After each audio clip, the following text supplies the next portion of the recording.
ప్రముఖ నటి film maker Renu దేశాయ్పై social మీడియాలో అసభ్యకరమైన వ్యాఖ్యలు పోస్ట్ చేసినందుకు గాను ఒక వ్యక్తిని సైబరాబాద్ క్రైమ్ పోలీసులు అరెస్ట్ చేశారు. విశాఖకు చెందిన ఇదాదాస్ అప్పారావు అనే నిందితుడిని పోలీసులు అదుపులోకి తీసుకున్నారు. ఇక పోలీసులు తెలియజేసిన వివరాల ప్రకారం నిందితుడు అప్పారావు ఇటీవల రేణు దేశాయ్కి సంబంధించిన ఒక ఇన్స్టాగ్రామ్ రీల్ ని చూశాడు. ఆ తర్వాత ఒక నకిలీ ఇన్స్టాగ్రామ్ ఖాతాను క్రియేట్ చేశాడు. దాని ద్వారా ఆమెను కించపరిచేలా వ్యాఖ్యలు పోస్ట్ చేశాడు. దీనిపై అందిన ఫిర్యాదు మేరకు కేసు నమోదు చేసిన పోలీసులు టెక్నాలజీ ఆధారాలతో నిందితుడిని విశాఖలో గుర్తించారు. అక్కడికి వెళ్లి అతన్ని అరెస్ట్ చేశారు. విచారణ నిమిత్తం హైదరాబాద్ లోని Gachibowli cyber crime police station కు తీసుకువచ్చారు. రేణు దేశాయ్పై ఆన్లైన్ వేధింపులు సంబంధించి వారం రోజుల వ్యవధిలోనే ఇది రెండో అరెస్ట్.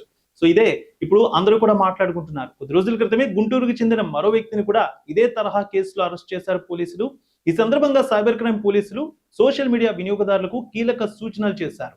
సోషల్ మీడియాలో బాధ్యతాయుతంగా వ్యవహరించాలి, అసభ్యకరమైన వ్యాఖ్యలు పోస్టు చేయడం నేరమని హెచ్చరించారు.